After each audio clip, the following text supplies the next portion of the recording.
The RSL Show Hot Takes, brought to you by KSL Sports and listeners of the RSL Show. From Nate Otterstrom. Other than the obvious Pablo, fall out, and bring in a DP striker and CDM, I think Demir is the best as a super sub, and Luna needs to be given the chance to consistently start at the 10. Drunitsky.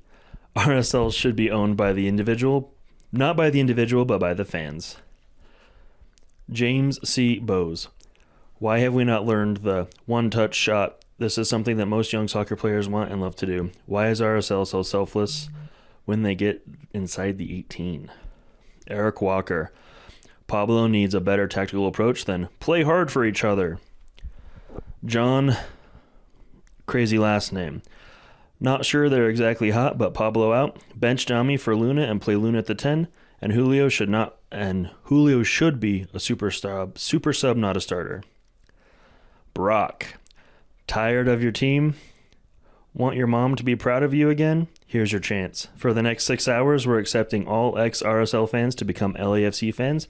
No questions asked. Kyle Coppins. Elliot Fall doesn't know how to build an MLS-level roster. Also, Pablo is not a vibe. Cole Bowen. Unless we can pull off 5+ wins in a row, RSL should look at this year being a developmental year, focus on playing our young guys, and create a core that could become great.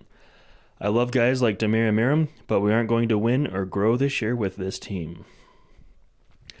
Andrew Lord. Hope the owners see how close RSL is to big trouble. Academy churns out guys who never play for RSL. Monarchs struggle as a bridge team. Roster is poor in a few vital areas, with a coach who doesn't adjust because execution. Player body language gets worse by the week. Matthew Daniels. Pablo is an excellent man manager and can organize stellar defensive teams, but once he starts to develop offense, teams have figured out his core patterns of play and shut the team down before they can get into rhythm. Also, compare Ted Lasso and issues good vibes can cause. Zerk. Honestly, a lot needs to change. I'm tired of the old mental this and mental that from Pablo. We need a DP player or some change that will improve RSL. FYI, this is my first time and maybe my last time as a season ticket holder if nothing changes. Zach Bosca. A coat of paint, upgraded lighting, and a few bucks spent on med players isn't going to wipe out the taste of mediocrity that began under DLH and continues to exist today. That starts squarely with Pablo and Elliot. I get things take time, but longtime fans are getting impatient. Danny B. What is wrong with this club? I really like that one. Tinker Gravel. Change, healthy change needs to happen. Is it Pablo? Is it the FO? Is it player acquisition? Is it roster building strategy? We've gotten a little too comfortable with where we're at. Tyler Overson. Brody should sit on the bench for the next few games. When Marcelo is back, we play him and J-Glad together with Vera and Anelli. After the St. Louis game, I want to see as little of Brody as possible. Spurs Bay. I don't think it's a hot take anymore, but Pablo needs to go ASAP. Y'all can check my receipts. I've been saying this since the rumors came out about him becoming the new coach. His substitute sucks. His tactic sucks. He sucks. He should be fired and never work in soccer again. Coogies by 90. Pablo and Elliot need to be out immediately. Keenan McEwen. Brian Vera is my hot take. Also might be a good soccer player too. Last but not least for the Twitters, Kelsey Price. Zava would be an excellent addition to the RSL lineup. Okay, we're going to go ahead and continue over to our Instagram for hot takes brought to you by Real Salt Lake fans. Obviously not too happy. All right, please stay tuned. I'm going to read the Instagram comments. Here we go. All right. So, there's a few. A lot of people not pleased. Miss Cates says, Real Salt Lake should fire the girl who runs the Twitter account. E. Beckstrand. If Pablo isn't on probation, he should be. When mediocrity is the highlight of his time, here there's a problem. I don't support a revolving door of coaches like Chelsea, but this isn't working. Doc Jeezy. This team has lived in mediocrity for years now. This team isn't a team. It's 11 guys out on the field running around. This organization would be nothing were it not for the fans. Perhaps I'm just bitter, but I feel the organization is in a bad spot right now. Colin Manning. We really need more creativity somewhere in our group.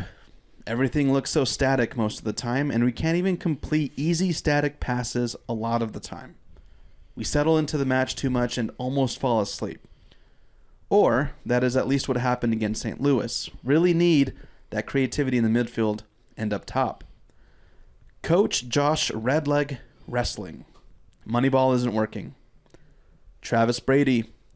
If we lose this week, excuse me. Yes, if we lose this week, riot till Pablo is fired. Don't get me wrong, but he has been mid the last season and a half. We've got good players in the dressing room.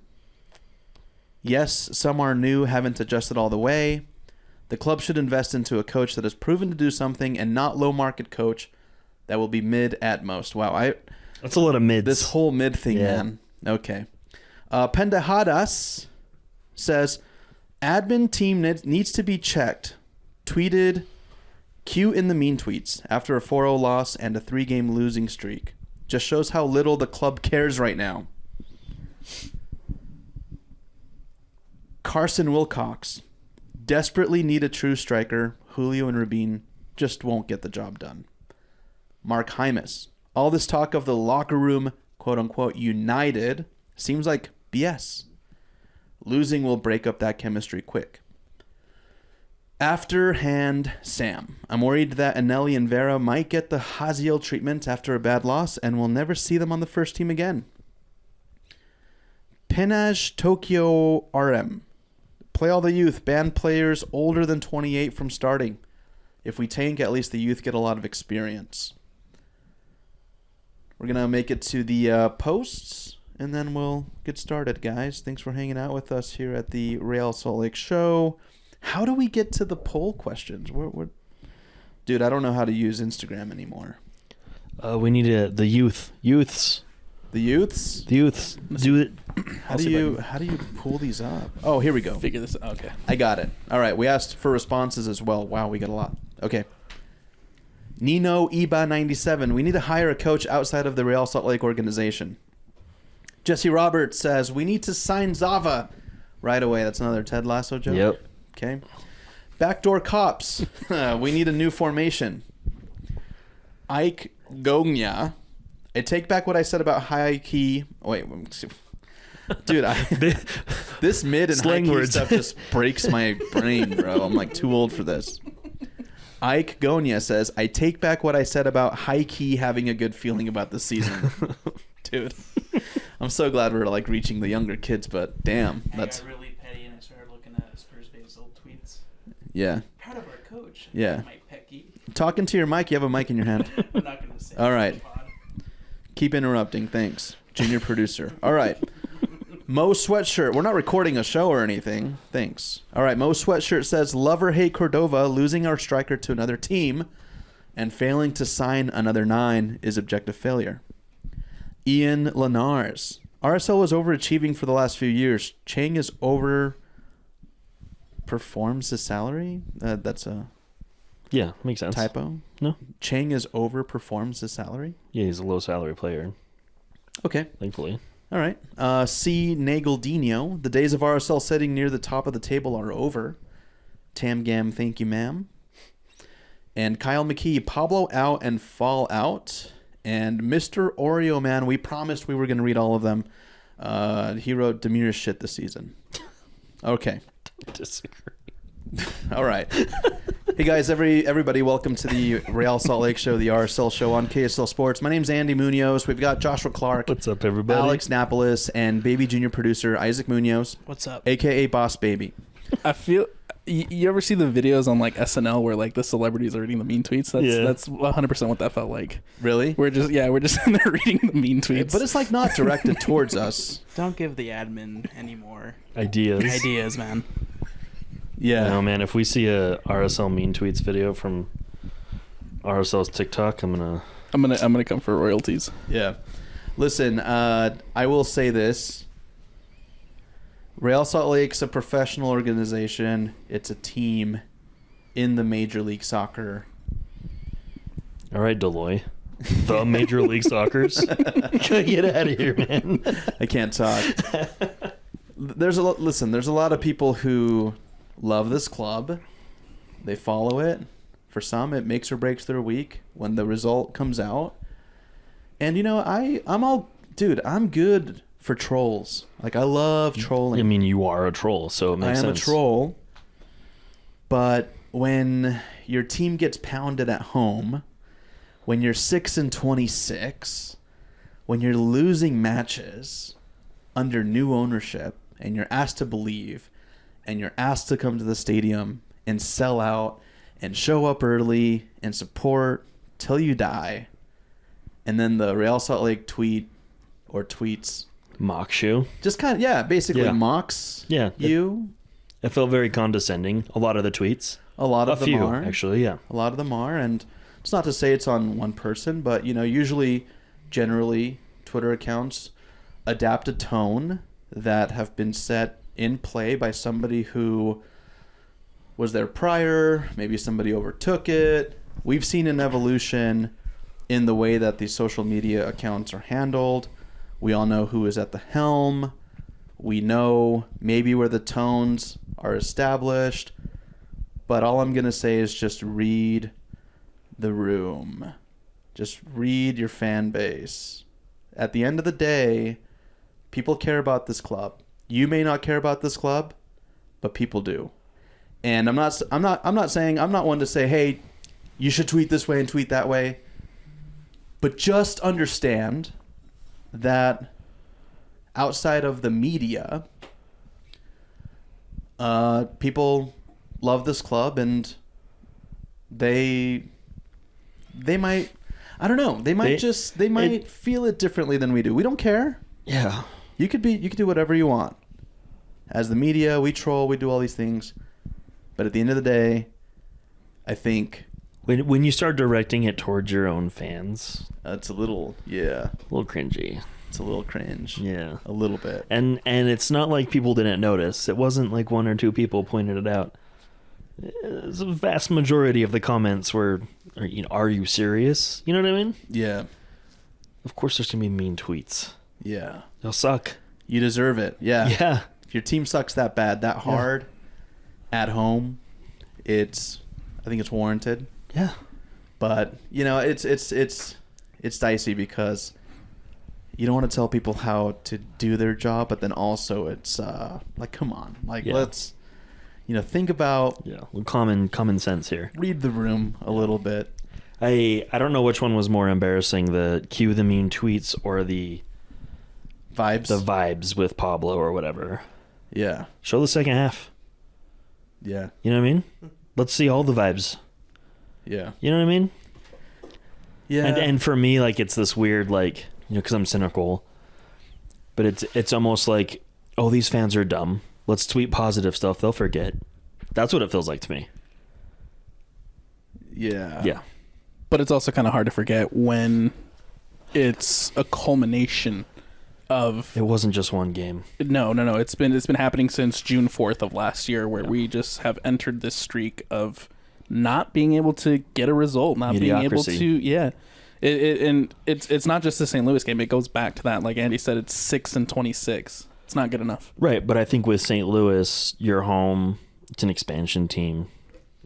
You should win this game, and you get destroyed, blown out. Yeah. And I know, oh goodness, I know the roster, Josh, the roster wasn't full strength. I don't care. Our full strength roster, the outcome would have been no different.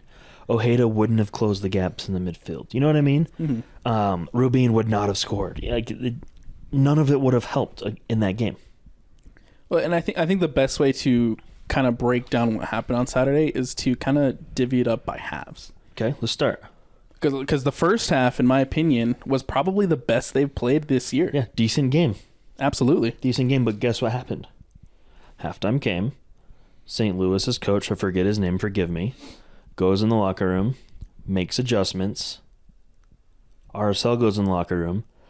I'm sure Pablo said some rah-rah nonsense. No adjustments were made, and we lose 4-0. It's really interesting, too, because you go and you have this first half. We go into the halftime, and I remember we're up there in the press box. We're talking to all these other media guys. We're talking to a bunch of people in the box, and we're like, hey, we're feeling really good about this. They had a good performance. Mm-hmm. The second half, we can probably go out there and get the win. And then immediately, I think a minute and a half into that second half, we were barely settled in, man. Exactly. You go and you concede that right off the bat, and you can just feel whatever hope was in that stadium lingering, gone. Oh, the collective deflation of the stadium was palpable. Yeah. And honestly, after one goal, the fan base has such little faith in you that people started leaving after the first goal. Not to mention how empty it was by the fourth goal. We wanted to get hot takes. We went over to J-Dug's. There was no one left in the stadium. Yeah. You know what I mean? It was empty. And like I said, it's just the culmination of the results that we've been seeing in the last, almost, like I said, since June 4th of last year. Yeah. It's like the St. Louis result was the straw that kind of broke the fan base's faith. Yeah, exactly. I think it was anyway. Yeah, so I think, as a club, Real Salt Lake, it's stupid because this club's motto has always been on to the next. Whenever we're severely let down, it's on to the next. Right. And I like that mentality because, I like it for myself personally when I'm like, if you've hit a rut, it's like on to the next. But like Alex said, when it's just a pattern of mediocrity and this club really hasn't achieved anything great aside from maybe, making like the Western Conference final. Out of sheer luck, let's be honest. Out of sheer luck.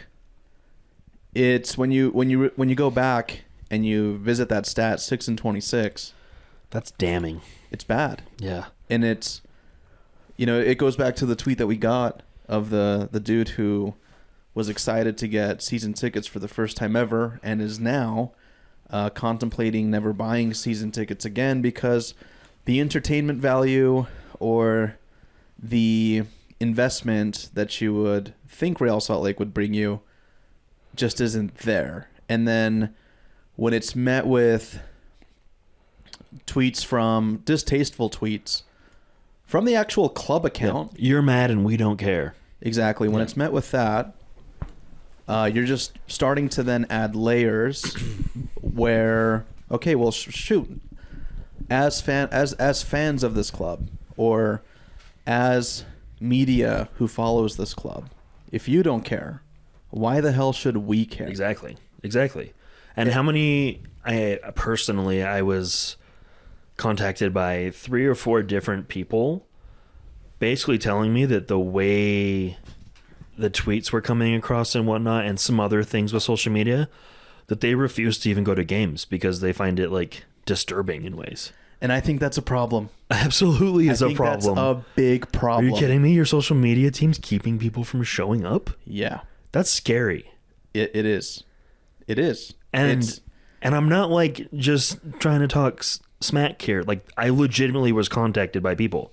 Same. This isn't just me talking to talk. It's a real thing. Yeah.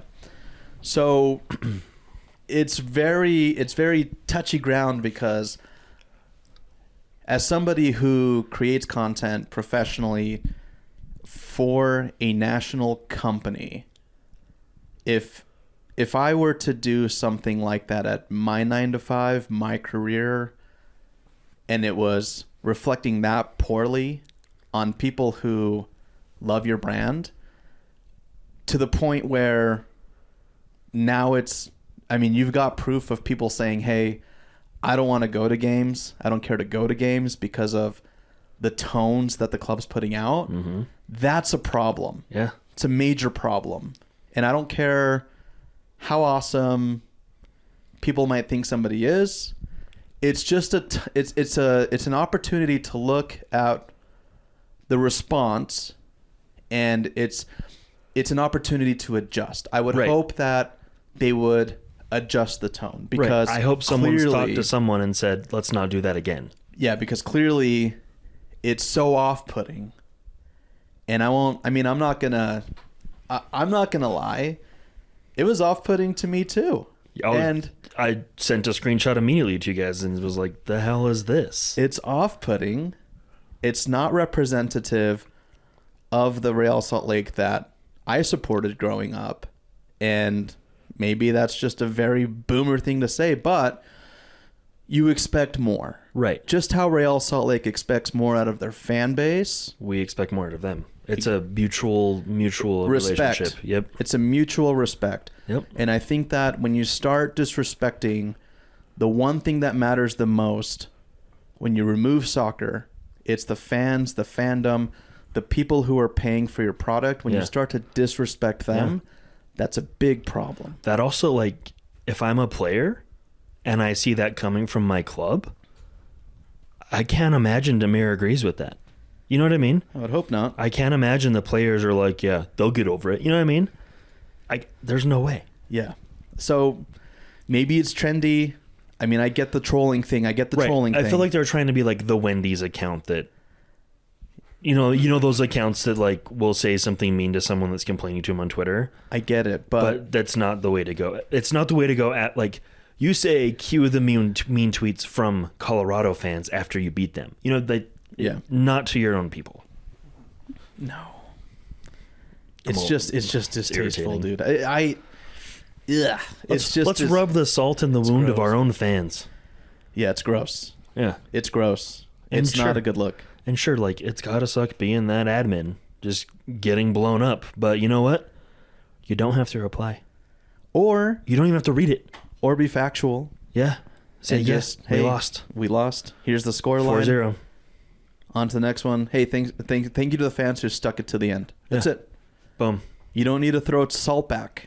No. It's oh my god. It's Because crazy. It's crazy. And, like, It's crazy. that's not gonna cue less mean tweets. This You is- just made it worse for yourself. Exactly. You have the king of trolls, myself. I'm the king of trolls. Literally saying to another troll, Too much. don't do that. It's too much. Too much. Isn't it? You guys pushed it too far. See that line? You crossed it. I mean, I want to give them the benefit of the doubt, right? Because, like, you're going to get mean tweets Shut up, no matter what. Dude, the admin cannot win. No, if you think about it. But my I'm thing just- is, as the admin, it is not your job to read every single tweet that gets replied to you. You post.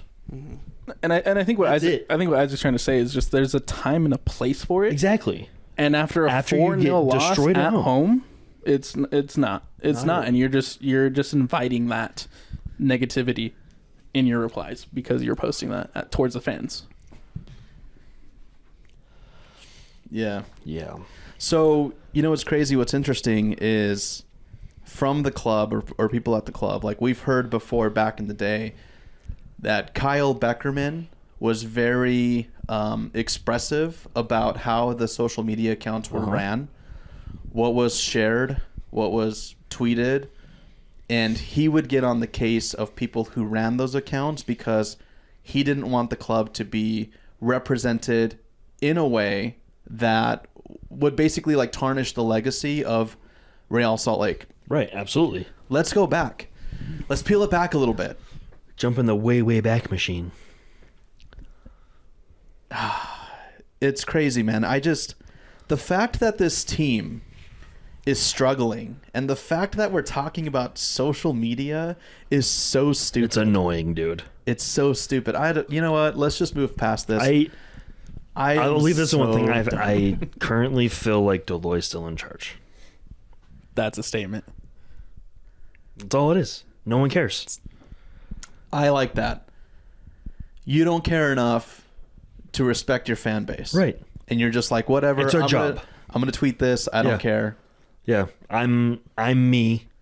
I'm gonna do what I want to do because it's my job and I don't care. Yeah. Yeah. It's also kind of foolish to think that maybe it's just like one admin, one person. Like, this is not what this is about. It's a team. It's an administrative team. It's like when I say admin, it's a collective because numerous people are logged into that account.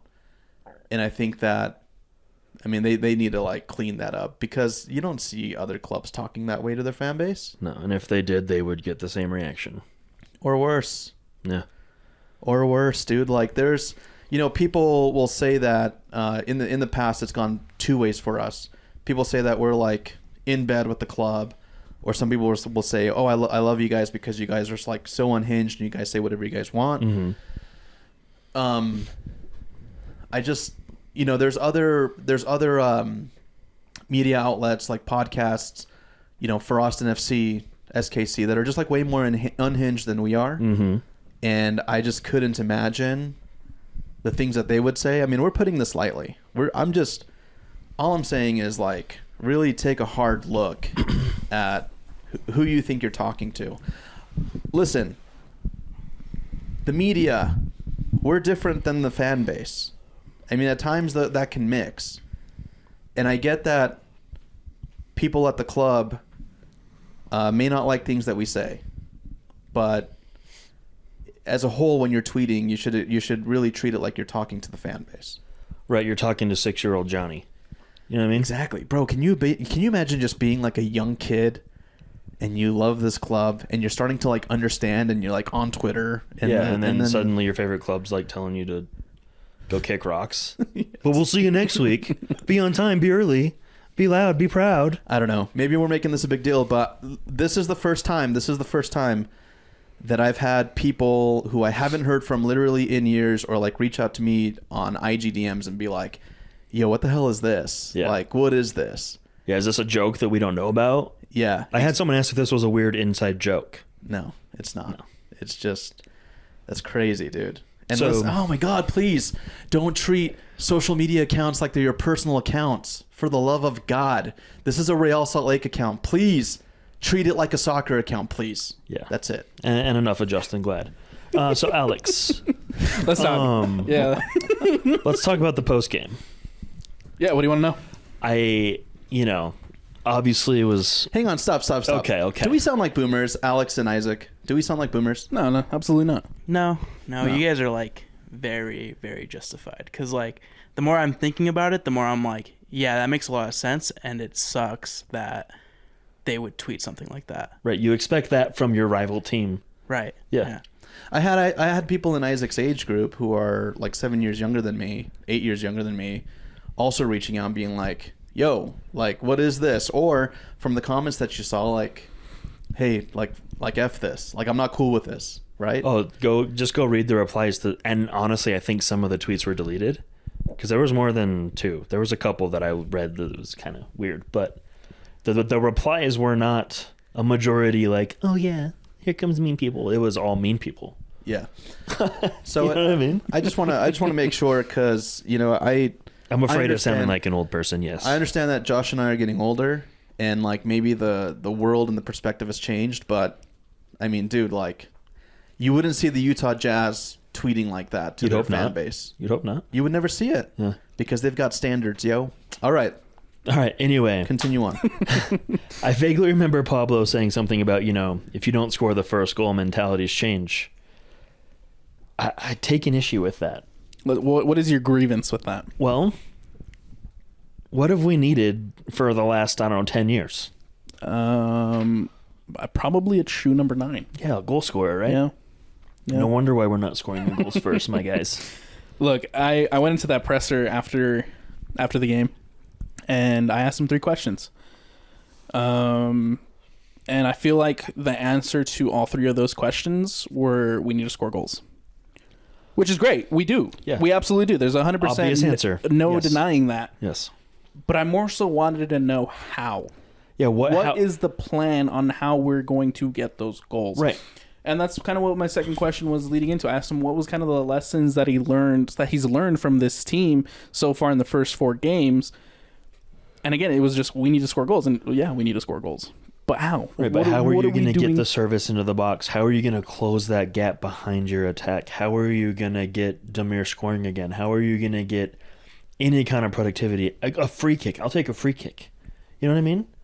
And then it goes even deeper. Why have we not signed a striker? We know we need one. You can't be telling me you're legitimately relying on Rubio Rubin, who, great guy, right? Just scored for his national team, right? But in MLS, not scoring goals, Yeah. right? Damir Kreilach, who we all love and adore, but he's 34 now, right? Just missed an entire season with a back injury, and that's not his natural position, right? And they've basically come out and said, we're playing two strikers now. We're playing a 4-4-2, but we're not playing a 4-4-2.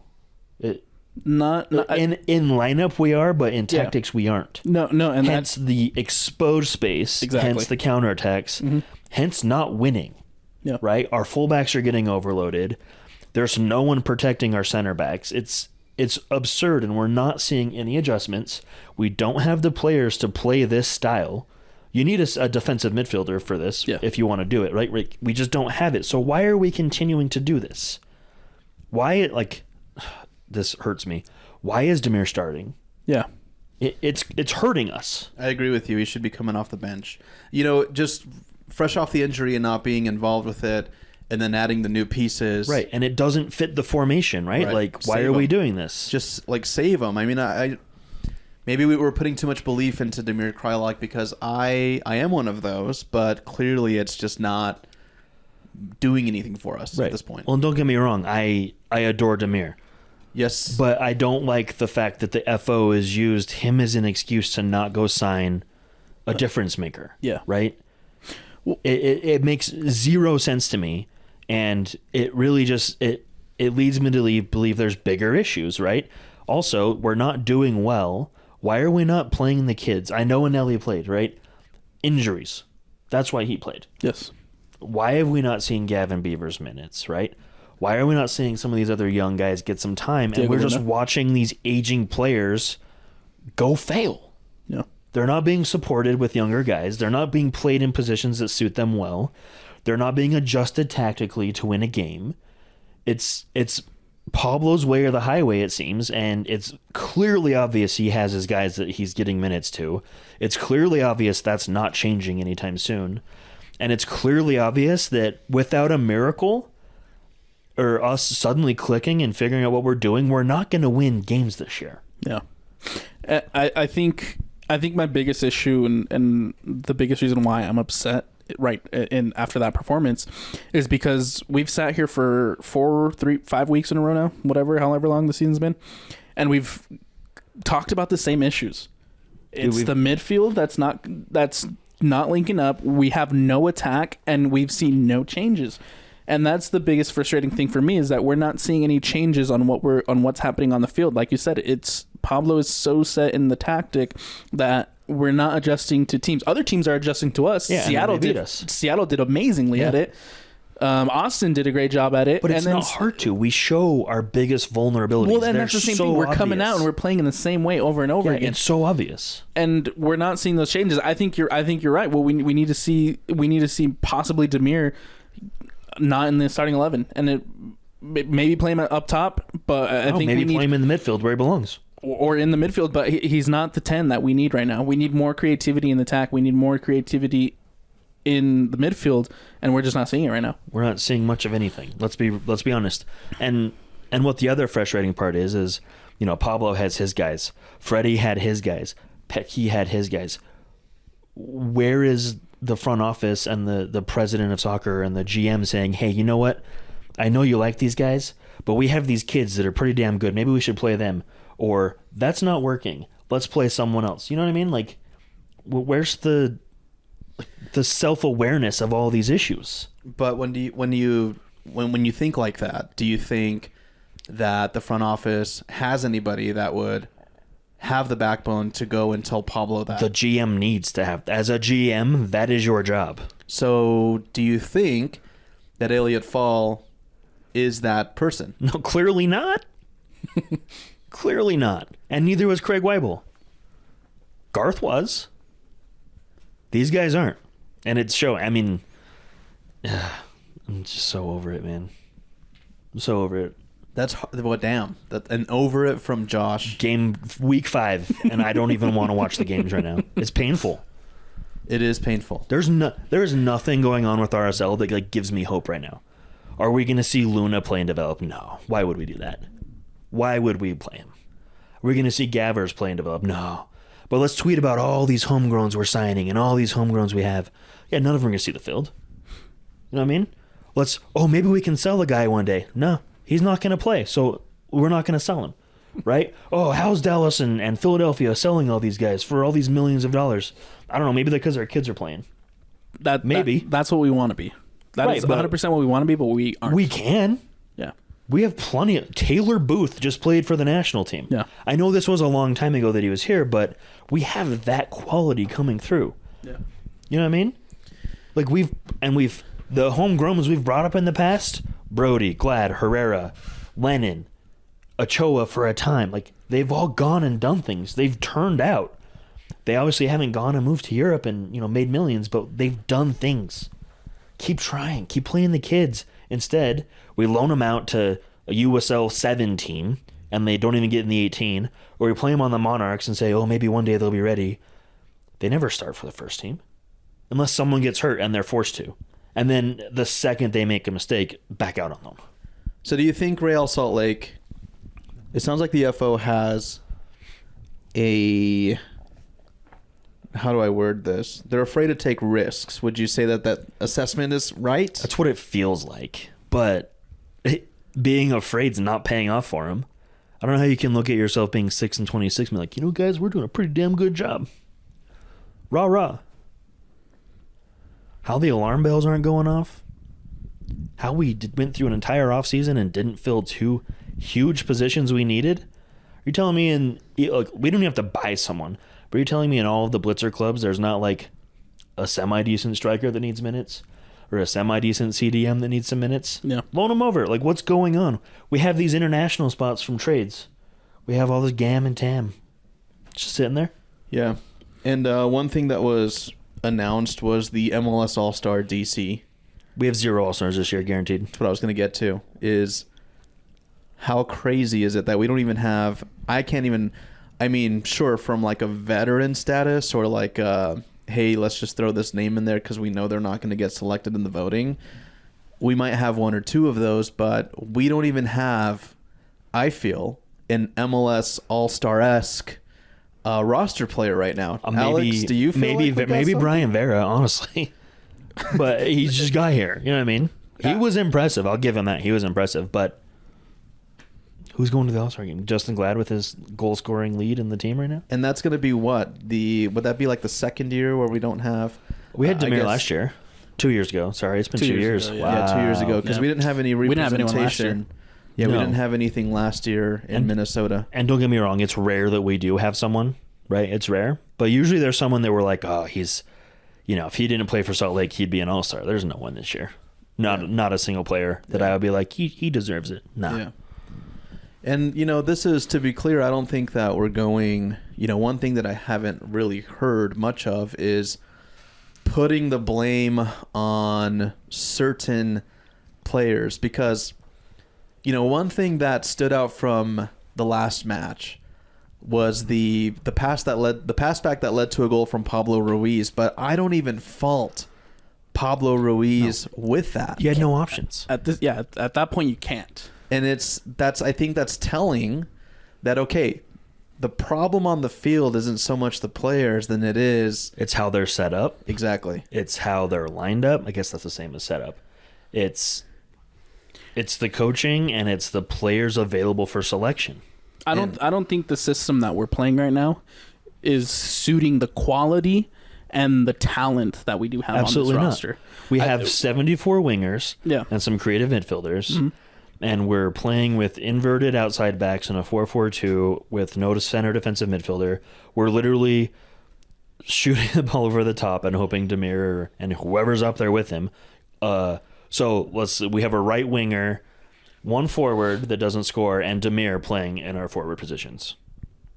1 forward, an 8, and a right wing. Those are our forwards. And the top goal scorer, is it Justin Glad still? Justin Glad, yeah. When was the last time we scored a goal? Austin, early or late first half of Austin. Justin Glad. Yeah. It's a mess. It's a mess. Pathetic, dude. I like that. That's the right word. Pathetic. And I know, I might hear from some people being like, hey, no, it's not fair. No, it's fair. And so I'm done, dude. We were so patient with Pecky. We were so patient with Freddie. we've been patient with Pablo, but from the top down, RSL is not getting taken care of. Well, I mean, and just last week we were talking about the bus, right? Last week we were making the bus analogies, and There's a caravan right now. Yeah, but we came out and we played the same way. We saw the same mistakes. We saw the same issues, same adjustments, which were basically yeah. yeah. And so that's I'm with you. It's frustrating. It's so frustrating. It is very hard. It is very hard to be a fan of Real Salt Lake right now. It really is difficult. When you see not only like the play that's coming from other teams, the moves, the big names, just the atmosphere, it's really hard. And I have literally thought in my head, I'm like, if I wasn't, committed to being a fan of this club, like there would be so much more entertaining soccer to be had and a way better fan experience to be had if I just supported Someone literally almost any other club out there. Yeah, outside of our rivals right now. Yeah. Well, and we talked about it too in one of our early preseason shows, is that it literally everybody around us got better. And it's showing. Oh yeah. You know what else is concerning? You see all these other teams getting their fresh new shiny star. And then you see our star on the field that just came home last year for big money, looking so disinterested. He looks like he wants out. Already, it's been half a season, and Sava looks done. You telling me if Sava can't come back and be stoked, we're going to get any other good players want to come here? Well, in the first couple games, I thought it was just purely because we couldn't get him the ball. That's probably part of his problem. But he's probably realizing we're not set up to get him the ball. Yeah. We're not set up to succeed, and he came back to flounder. He came back to... He came back because he didn't have any options. Well, and That's what it sounded like. He told us he came back because he felt like Major League Soccer was a good gateway to get some looks from the European markets. It's not going to happen on this team. But it's not going to happen when we're playing this way. I feel like I can't even fault Sava for having such a bad start to this season, because I just don't feel like we are set up in a way to support him to get the best out of Savarino. We're not set up to play to the strengths of any one of our players. Not one of them. And that's why he's been invisible in the first 4 games. Or our opponents. We just don't have it. Caleb, from our kind of sort of rival, but not really, but we kind of represent the same company. It's weird. He talked to Justin Glad, and he had a really good question. Or it could have been Tom Hackett, one of the two. They were kind of blending in each other's interviews. But the question is, how are we allowing to not only score any goals, but then also allow 4 goals in? And it's a problem because our defense is struggling. Right. And our offense is struggling. Our offense is more than struggling. Yes.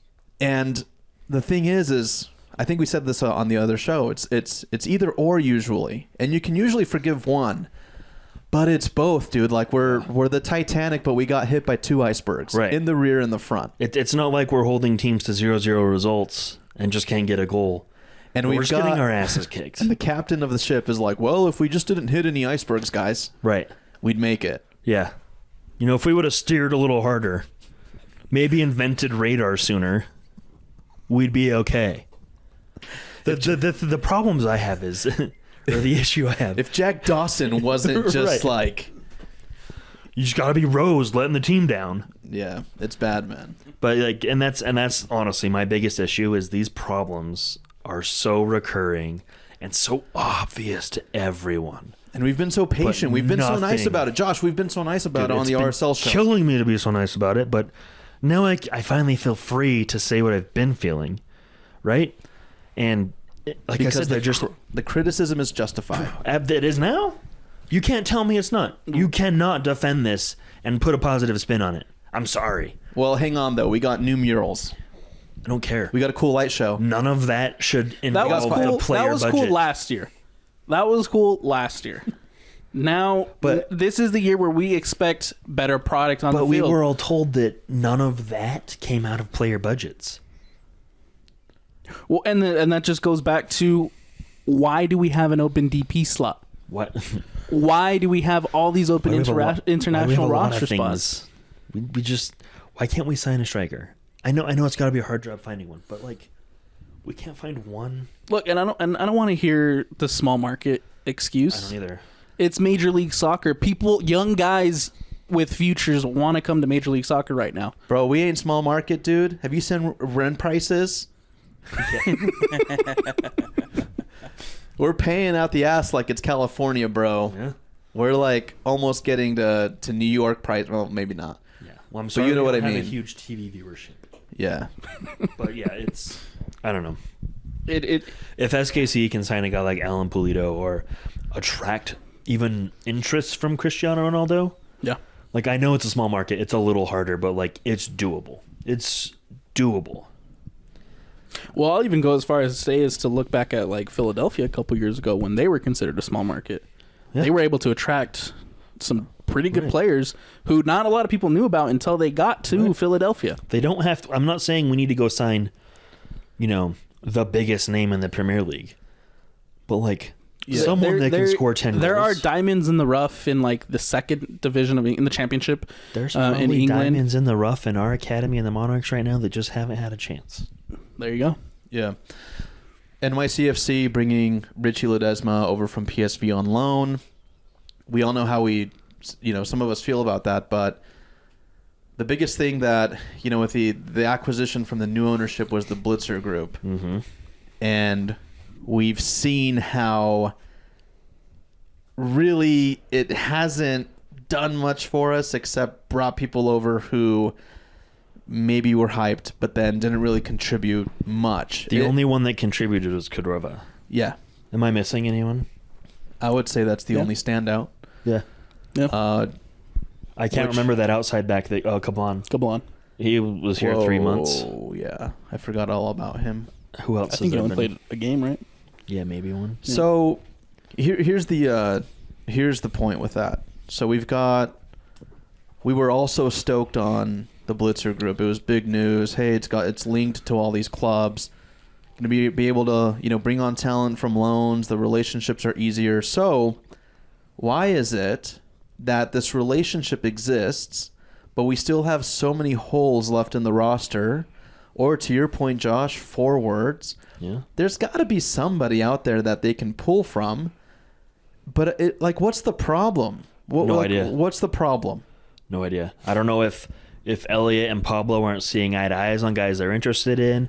I don't know if Luke's really legitimately the only one looking and scouting. If so, that's terrifying.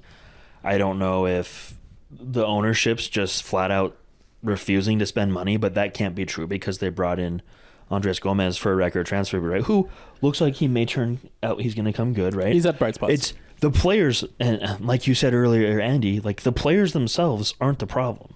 No. It's how they're being set up and asked to play. Yeah. So there are bright spots. I do believe that this is a good roster still, but the two big holes are problems, and the young guys not playing are problems, and really the biggest problem is the guys at the top leading these guys at the bottom on the field. I'm going to go as far as to say is that we need an entire spine right now. Yeah, I feel like that's I've- not it. Glad, he's a good center back, but he's not the anchor per se. To me, he just hasn't seemed like the defender he was last year. No, So no far. one seems like I don't they are see. I last don't year. see any leadership qualities out of Glad. None of our midfielders are quote unquote undroppable 11 guys that you would put in a spine. Yeah. And then obviously there is no one at the 9, at the attack to be that spine. And It's you're not missing- like when we had Raimondo, Olave, and Borchers, Beckerman, Javi Sabo. Like that was your spine. You could build off that and you were fine. We don't have one single guy to me that is spine worthy. Yeah. Absolutely. I think we need to we need to find players to fill that void right up the middle. We're not building any attack through the middle. Teams are just tearing us up right down the middle. Dude, I feel like our it's wingers a freeway, dude. Freeway to the goal. Exactly. And I want to believe that Pablo Ruiz is going to step up and make a change. I want to believe that Diego Luna can come in and make a change. But at the same time, He has to be given the chance. at the same time, they're not given, especially in Luna's case, I don't feel like he's really been given the chance to perform that or show that yet. And I brought up a stat to you over the press box on Saturday too, is when in averaging 90 minutes right now, Diego Luna is our best attacking is our best creator in the attack. Let's just leave him on the bench, though. And he's only played 32 minutes this season. It's insane. 32 minutes. I hope for Luna's sake, and I don't like saying this, but I hope for Luna's sake, his agent is seriously talking with the club saying, give me minutes or get me a loan or sell me. Like, we can't ruin his career letting him sit on the bench. He's a good player. He's young. He should be one of the guys that, all of the MLS is talking about because he's out there doing his thing. Instead, he's put in a defensive role late in the game and still producing attacking creativity. Like, it's so irritating, man. Yeah. But, like, this is my other fear, and I'm just going to say it because it's on my mind. We're going to go to Columbus and get a result just because it's going to piss us off. You know what I mean? Like, it'll be a spite result.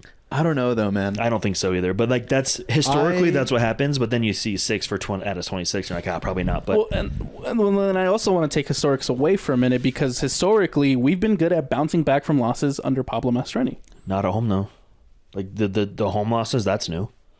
But no, this is all new. This is all coming in. That's why I want to throw away the stats. Oh, yeah. That's why I want to throw away the stats now because it seems as though we're on a 3-game losing streak. So you're saying like a reverse trajectory because last year we started off hot, then fizzled out. So you're thinking fizzle or suck in the beginning and then get hot and make a run towards the end.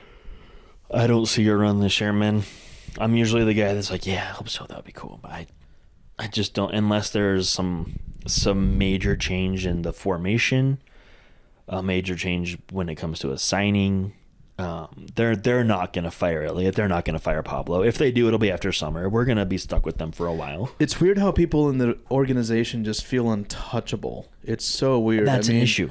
It's great for like job security if you are those people. And I mean, I like the people at the FO, but also it's, to my point, it's like with any other club or any other teams, you're always seeing a shift. It's like literally any other sports organization in sports in the history of any league, hockey, basketball, baseball, football.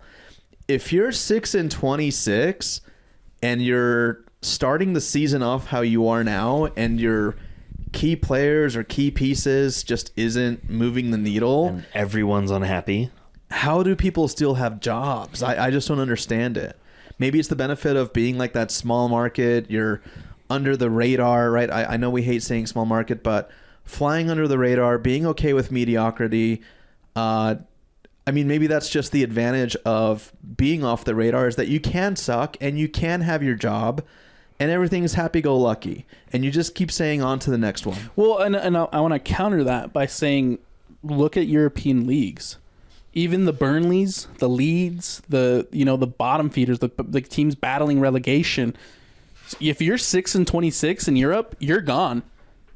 Oh, you're on your second or third coach by now. Exactly. Yeah. Like it's why they're calling old players to come back and coach, right? Yeah. I don't want to say get fire Pablo because I don't think I'm on 100% there yet. Ooh. But that's weird that you're not there yet. We need to incite change. We say this because we believe that like Josh said, this is a good roster. These are good players. We got some really interesting talent here, but it's not being utilized in the way it needs to be used. Yeah, I'm not like, if you are a player listening to this, I'm not coming after you personally, man. Nah, dude. I think you're getting like done dirty. You're getting shafted, man. Your career is in like not the greatest of hands. Honestly, though, I feel that way. Honestly, if you're Sava, do you want to be here right now? This can't be a good look for you going to Europe. If you're Luna, and if you're a friend of an athlete, you'd be like, "Hey, dude, maybe you guys kind of suck. You should try to get dial up your agent, bro. Like, go check out." You know what I mean? Yeah. Go play for Dynamo at this point. Dynamo are actually good. There you go. And Ben Olsen's coaching them. Like, what's going on? Dude, it's so bad. They're okay. They're not good. They actually just won a game. So yeah. Hey. They won. You know who I'll counter with this though, and I'll say San Jose.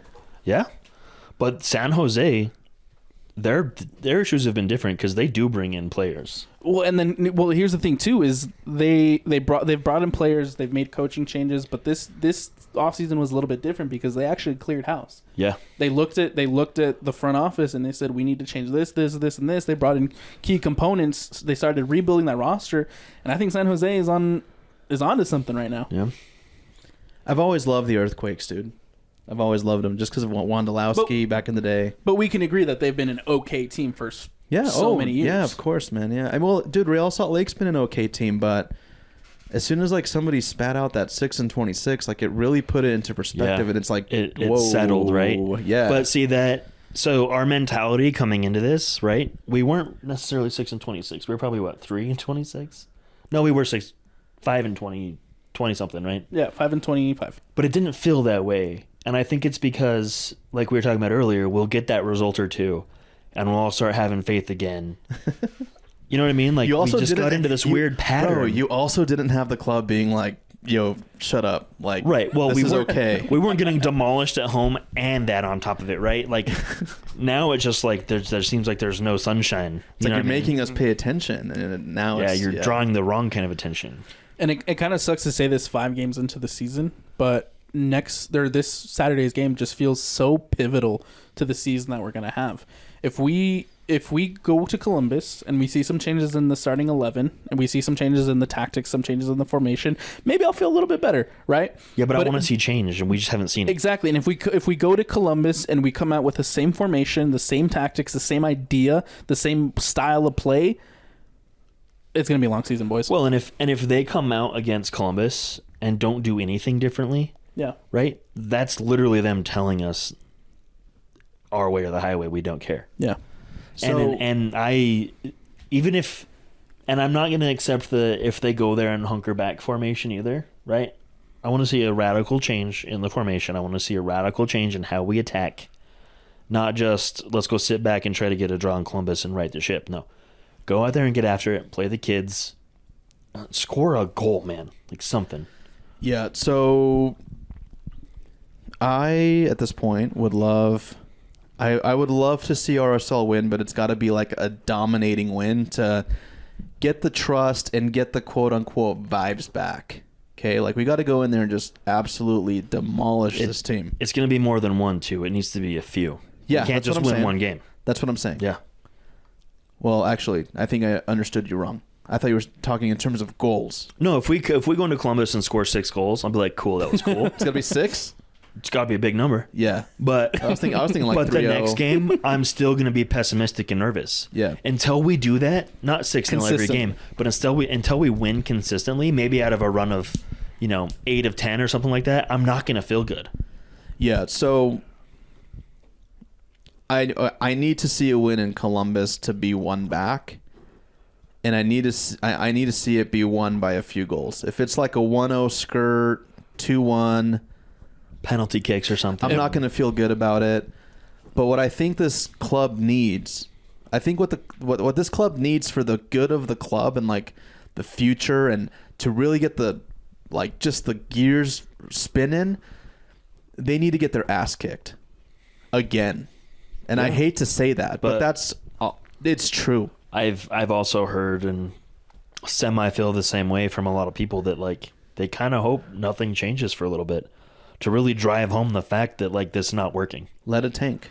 And then we go back to last year. We go back to barely sneaking into the playoffs and thinking we're good. We made it to the playoffs. So what was the number? Is it 9 teams in each conference that makes the playoffs? Like the line is so low. Yeah. Well, and that's the thing too. Now, if you can't make the playoffs when 9 teams, more than half the teams in the league, it's an automatic fire. Playoffs, come on, it's got to be an automatic come on. fire. But even if you're 7, 8, 9, it's not a win. Unless you're 1 game apart, 1 to 9 or whatever. You know what I mean? It's not that impressive, dog. You finished under 500 and got in the playoffs. I don't care. Well, and then because you look, going back to San Jose, you look at a team like San Jose who just missed the playoffs by 2 points last year. This year they would have been in. That's still not, to me, that's still not good enough. No, we have standards, man. Yeah, we have things we want to see, and being, I'm stopping. I think we all understand what we need to see, and I think a lot of the fans are feeling the same. And it's stupid because I had seen somebody on Twitter where they're like, I'm going to try to be positive. It's like somebody who's been negative for years. Now all of a sudden they're like, hey, you know what? I'm going to try to be positive about all of this. I mean, we did that for a little bit. I know, but they chose just like the worst time. It's like we always kind of knew the asteroid was in the distance, you know, and we were kind of like, let's be positive. Maybe it'll miss us. But this person on Twitter was like, you can clearly see the asteroid, and it's like entered like in the your atmosphere, face, and you're like, oh, I'll be positive now, you know. Yeah. Listen, I like it. Which way you roll, guys, RSL fans, whether you want to see the team bounce back, and hey, maybe that's what it is. Maybe we're starting the season off horribly to have a powerful end. I hope it's that way.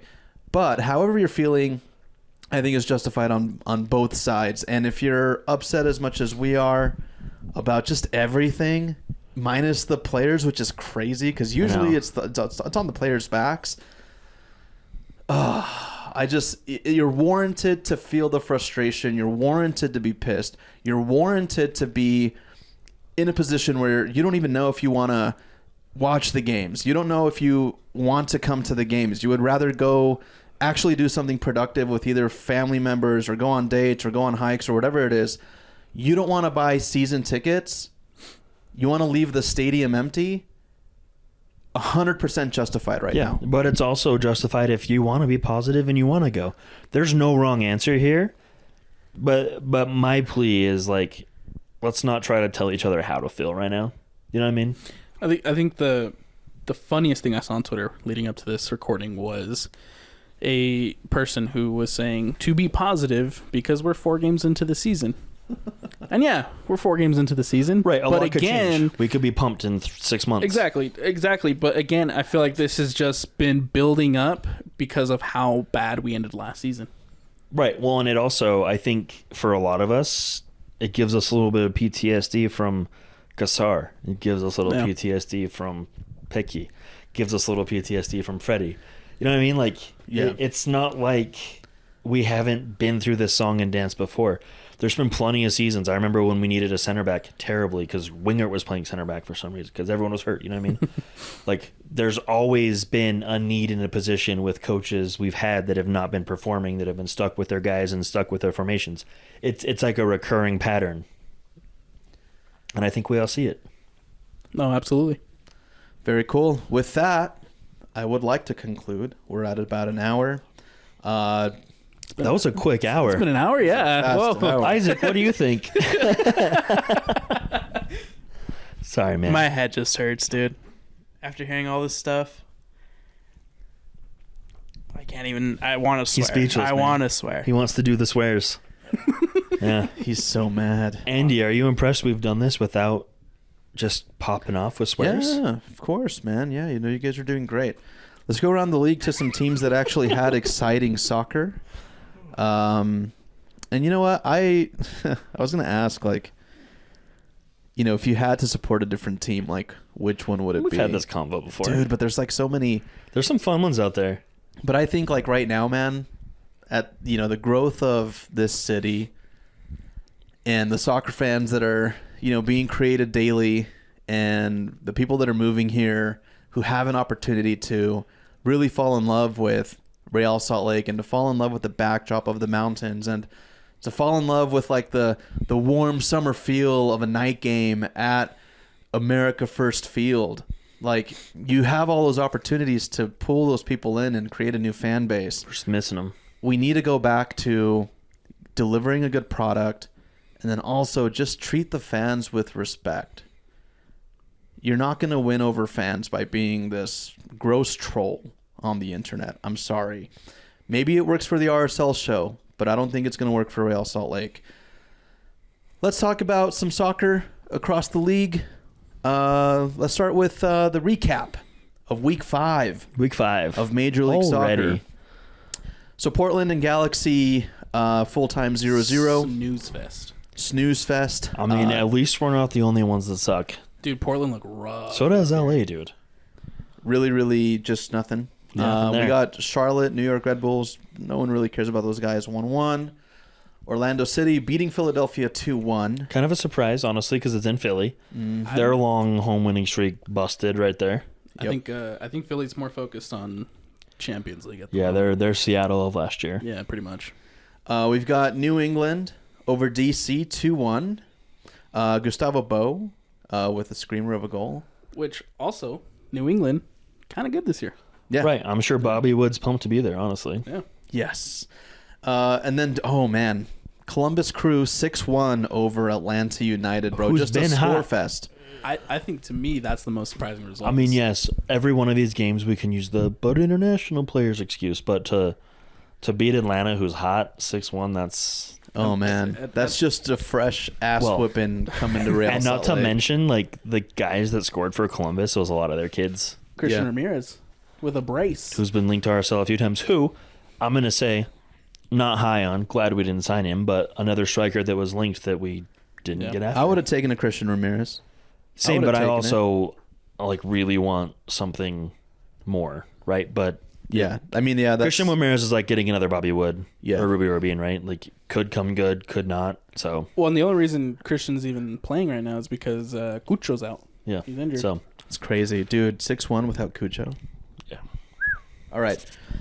Chicago, beating Inter Miami 3-2. They did a win, dude. Yeah, they did a win. Miami Stadium just looks sad. Just wait till they get messy, bro. It's Well, going to be nuts. Well, but it's like a temporary stadium. Yeah, their new stadium looks crazy. Right, once it's open, but like the temporary one, it's such a weird look, man. It's a Yeah. USL stadium. But you know what looks worse? Chicago at home, dude. 5,000 people in an NFL stadium just looks rough. Yeah. FC Cincinnati 1-0 over Nashville. This makes me so happy. Seattle Sounders, Jordan Morris just absolutely pounding Sporting KC, just taking it home to Cavincio or however you say his name. I'm so sick of seeing that guy. He's everywhere, man. He's everywhere. Good for him, but damn, can you imagine? You get that much exposure and your favorite club is SKC. I think that's why he Well, got I this mean, big, yeah. It would be like if we got big exposure and our favorite club was RSL. It's no different. It's right all now. love, though. It's all love for that Yeah. guy. I think he does a great job. No, but I would be Bro. I hate that Jordan Morris scored all the goals. Like, you know, No, I love that, dude. that's my least favorite Sounder scoring all the goals. But I'm like, all right. I know, but dude, like all the shit that Jordan Morris got for not going to Europe Yeah. and staying here, and then you were thinking that okay, he's gonna fizzle out, and for a while he did, but to come back and score 4-1 Yeah, it's pretty in cool. the MLS Apple TV era when it's just getting hot, dude, 4-1 away in SKC. It's know, just incredible, and he deserves all the credit in the world. And they should gift him whatever. Who's the sponsor at Seattle? Some hospital. They should give him all the free health care forever, dude. 4-1, bro. All the insulin. Did you guys see what Vermi said? Mm-mm. At least I don't know it verbatim, but he I think- basically said like we're not playing to win right now What? or something that's like right, that. dude. Yeah, he said something that was like so sacrilegious to like it's, dude. I think the paradigm shifted. Like something shifted where all of a sudden like Peter Vermees just doesn't care about winning anymore. Right. Jordan Morris gets really good. Real Salt Lake's in the tanker. Like Damir Krylock's like not good anymore. No, I'm kidding. No, but his career is obviously at the tail end. I know. You know? I love him. But Let's no not hate go on there. Demir. I don't Never, want- yeah. ever, bro. Demir, you're like KB5 status, bro. Yep. Like you're Ramondo status. You're already up there. Listen, I saw that and I was like, what is going on? I had no here? words because it's not like It's not the Vermees of old. right. One, it's not even like he's like, oh, we're gonna develop the kids and that's all that matters. No, it's just like he's like yeah. we're injured, whatever. I was like, wow. It's crazy. Well, and would you rather have Peter Vermees saying he doesn't care about winning, or would you rather have Pablo saying that we need to score more goals? At least Peter Vermees has won them some cups and won and been good. And I would been- respect Pablo if he said, I don't care about winning. If he would have said that in the presser, I'd be like, okay. Okay, I can get behind that because then at least you know where he's coming from. Because I'm getting really sick of hearing about, sometimes the ball just doesn't bounce your way, or, you got to score goals to win. Like the generic like coaching Yeah. mumbo jumbo. Like I would rather hear his real thoughts than the PR answer, which if you read more comments in other places, people are also sick of. I want him to address the problem. Yeah. It's very obvious we need to score a goal to win. Yeah. Don't tell me that. Yeah. Identify the issue and tell me what you think the issue is. Yeah. Maybe I'm less pissed off right now. Back to Seattle 4-1. Dude, he just has incredible help around him. Yeah. Dude, that's, again, a stacked team. Stacked team. Yeah, Seattle's back to being Seattle. Yep. Simple as that. It is insane, bro. Man, Seattle. Just stealing everything RSL, the colors, the kits, everything. All right, cool. Austin FC versus Colorado 1-1. A fan base that is pretty pissed is also Austin FC. But I would go as far to say that Austin FC is, they're experiencing their little rut, and they're kind of feeling, you're all of a sudden, like, you're not doing excellent things. You're not going far into the league. Like, you're not getting your wins right away. You're suddenly not like the super impressive shiny new guy anymore. Yeah, exactly. Yep. So it's a little bit of a slice of a humble pie, but if I was Austin FC, I just wouldn't be that. Like, if I was in their fan base, I wouldn't be that. I don't know, man. Like, getting eliminated by losing to a Haitian semi-pro team twice and then drawing Colorado. Okay, yeah, That's pretty rough. I A little bit there. was about to say just purely that loss to Violette just leaves this big old stain on Austin. Well, and honestly, like, if we lose to Colorado or SKC, everyone's on Pablo out. You know what I mean? Yeah. Houston Dynamo 1-0 over New York City. Who got the goal? Do we know? They're number 8. It was a penalty kick. Bossy. Was it? Penalty. Yeah. Oh, Bossy. Okay, I Yeah. think he got a brace like a few games ago. I think so. Whatever. We'll go Corey on to the Corey next Baird one. had to miss the howler. Yeah, Corey wide open. Baird living his best life. Dude, Corey Baird, I love seeing that. He's slowly turning into like that MLS journeyman, right? Right, the guy that never really does anything, but he's always there. And he's going Yeah. to different clubs. Yeah. Like, good for you, Yeah. dude. You No, it's got out. dope. You got out, bro, at the Yeah. perfect time, man. Wow. Corey Baird, bro. All right.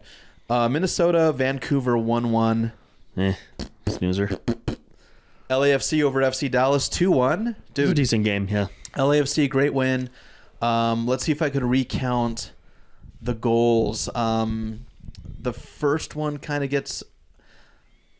I can't really picture it, but the 2-1 came from... after FC Dallas had scored, there was a scoring opportunity for Carlos Vela, who just knocked it off the crossbar on the PK. Didn't convert it. That was a little surprising. It was 1-1, and then close to the end of the game, there was a ball played. It was like a cross, goes into the corner. I can't recall the name of the player, but he literally has no angle. It looks like he just meant to whip it in, but the ball stays low and just literally goes in between the goalkeeper's legs and the defender's legs for the Boanga. win. That's right. Dennis Boanga. Yes. 2-1. Just how LAFC just keeps producing and killing the game. Well, that's Is that's insane. what happens when you have a difference maker, a player that can make something out of nothing. Yep. Well, Players that can make something out of nothing. Here's the thing, too, is I'm pretty high on FC Dallas this year. I think they got a solid roster. They do have a solid And roster. to give them credit, they were down a man for 70 minutes in that one, Yeah. and they only lost 2-1. It's not bad. Yeah. LAFC, though, always, I mean, dude, it's crazy how they've just cemented themselves as one of the greats already. I mean, when I you're, hate to say it. but when you're a team out of LA built around the shiny lights, the superstars, the money, you have to be that good. Like, there's the expectation there is so high, you have to be. You at that literally expectation. had Gareth Bale, and then obviously Carlos Vela. Chicho Arango. Yeah. Well, He's what been happened the one season they didn't make playoffs? They blew it up. All the whole coaching staff, gone. And meanwhile, we're like, yeah, just lose. It's cool, dude. And what, We'll keep and what paying ya. happens the next year? They win MLS Cup. Can you see that happening for Real Salt Lake ever? Right now. Depends on who they bring in. Yeah. I don't see Yeah, it. like, you know, we can ask for, you know, all these changes. We could ask for them to blow it up, right? But who's to say who they bring in to replace a GM or who they bring in to replace a coach? Well, you would just hope never that know. it's not an internal hire like we've been doing for the Like last the same decade. pattern, right? The Because last if it's the decade, same pattern, last 10 years. then no one's happy. Yeah. It's stupid, bro. Like, if you look at it like, you know, if you look at it like a company, like how a company is ran, it's Right. basically like, oh, hey, the CEO failed, so let's Here's like, the CFO. yeah, here's the Yeah. CFO, and let's just now. Well, who else has been here longer? Like, Oh, who yeah. can? Olave, come you're in? ready. Yeah, You know what I mean? exactly. Actually, I'd love to see Olave be given an opportunity. If we're just this down, dude. I mean, he won a championship I would rather see, with. I'd rather with see Monarchs. Javi. If we're going to go for like an ex-player, I'd rather see like a Javi, a Kyle. But Olave won with Monarchs. Yeah, but Olave's not doing anything with the young guys. Gotcha. San Jose, Toronto, 0-0 boring snooze fest game. Nothing happened in it, but I still love San Jose. And then the last match, St. Louis 4 over Real Salt Lake 0. I mean, 4-0. shout out St. Louis, bro. Yeah. You got to Klaus. You got to give him credit Dude, for he annoys the hell out of me, but good on for him, just coming in and 5-0, dude. Yeah, the best record for Best an inaugural ever, season ever. ever. For a You know, expansion I'd team. be very curious to see the spend on their roster, like how it's put together. Yeah. Because I can't imagine it's a huge budget. It's something RSL could easily do. It's hard, man. It's hard to wrap your mind around that. And honestly, so I was working a few matches, so I was watching the other matches while I was working, and then Real Salt Lake and St. Louis was just kind of on a different screen. But I remember like kind of clicking in, seeing like, you know, Twitter's reaction. I'm like, oh, they just scored 1-0. And then I literally like moved my attention for like 15 minutes, it felt like. And then I came back and it was like 4-0. Yeah, no, it was a meltdown. It was so bad. It was dude. a meltdown. It really just happened So over bad. the Yeah. span of like 15, 20 minutes. I love that. I do love that Real Salt Lake has to contractually post the highlights and then still pick like a save of the game. Yeah. How about you guys maybe a little bit of flexibility with? I get the MLS making you post, but as far as the sponsorships, like how about just writing a clause in there, literally Klaus, funny. Hey, if we get our asses kicked, how about we don't tweet a save of the game because it just looks stupid. Yeah. And I know that's not any fault of that, but anyways, guys, it's tough, it's rough, and we just wanted to give you guys the spotlight. Thank you guys for writing on all of the social media, Twitter, Instagram. I'm sure I haven't looked at the Salt Lake Till We Die group on Facebook. I'd love to, because they go pretty crazy. But yeah, Real Salt Lake, read the room. People are not happy, and maybe reassess. And stay salty. That's all I'm going to say. Stay salty until proven otherwise. Shout out Emeka Nelly. Yep. If you guys have not seen or haven't looked at Instagram, go to our Instagram. Alex Napolis hooked up with Emeka Anelli. A new signing with Real Salt Lake has already had, one match under his belt, Yep, St. Louis. And he was on the first team for a day before the game. Yeah. Yep, and it's just a great interview. It's just it just kind of talks about his development, his college play, the national title that he had won, and then his experience of going through the super draft and then landing here in Salt Lake City. Actually, Harriman, which he wasn't too stoked on. I mean, do you blame him, dude? They gotta like work something out. Like I know that. I mean, I don't know, but I assume that the whole Deloy Hansen deal still has them like maybe renting those units out there. It Yeah. makes sense because it's close to the training facility, but the first impression is just always so important. And I think that if you barricade these dudes in Harriman and they're like 20-25 minutes from downtown, actually getting to see like the city of Salt Lake, then their first impression is Harriman, which is literally just rocks and like Houses and like a movie theater. Maybe, I don't know, maybe rework that so that they'll want to stay. And I'm sure with time he will. But just a great level-headed dude. Alex killed it on the interview. And people are gunning for you, bro. They're on social media. They're like, remove his intern status. Look at his face. It's so smug right now. I didn't say anything. We will think about it. And Isaac, until somebody says, hey, Isaac should not be a junior producer anymore, then we'll... but like genuinely, not We'll just to upgrade get him. not just to Yeah. get Alex's If Isaac can get like 5 people to comment that aren't his friends. that aren't his friends, then we'll do it. But that's it, guys. Anything else that we want to add before we close out? No, I feel a lot better now that I vented. I've been holding on to it since Saturday. It just feels good to get Yeah. off my chest. Listen, guys, we love this club.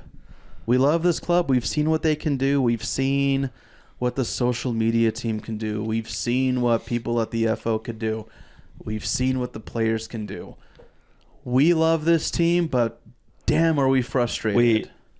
We wouldn't be this frustrated if we didn't love this team as much as we do. Exactly. There you go. Exactly. Tough love. Absolutely. Isaac knows all about that. Yeah, He does. I do. Alrighty, guys. Thanks for keeping it here. RSL show on KSL Sports Network, the Real Salt Lake Show. Follow us on all of the social media outlets, and we'll be back with a new episode. We're going to reschedule with E-Rockalypse, by the way. For next week, right? Yeah, he was supposed to be on last week, but I was pretty sick, so we're going to get him on. I didn't want to bring him on to this episode because obviously we're so pissed. So we're going to bring the good vibes, the actual good vibes. E-Rockalypse is the DJ for Real Salt Lake, but also he's got such a long history of DJing with like U92, different stations, different events. Just a killer of a dude. And he has such a cool story. So make sure you guys come back for that one. And depending on how the Columbus result goes, we might have one episode where we mix with him, or we might do two. I don't know. Yeah, we'll see. We might be really happy or really upset. Keep it here, guys. RSL show on KSL Sports.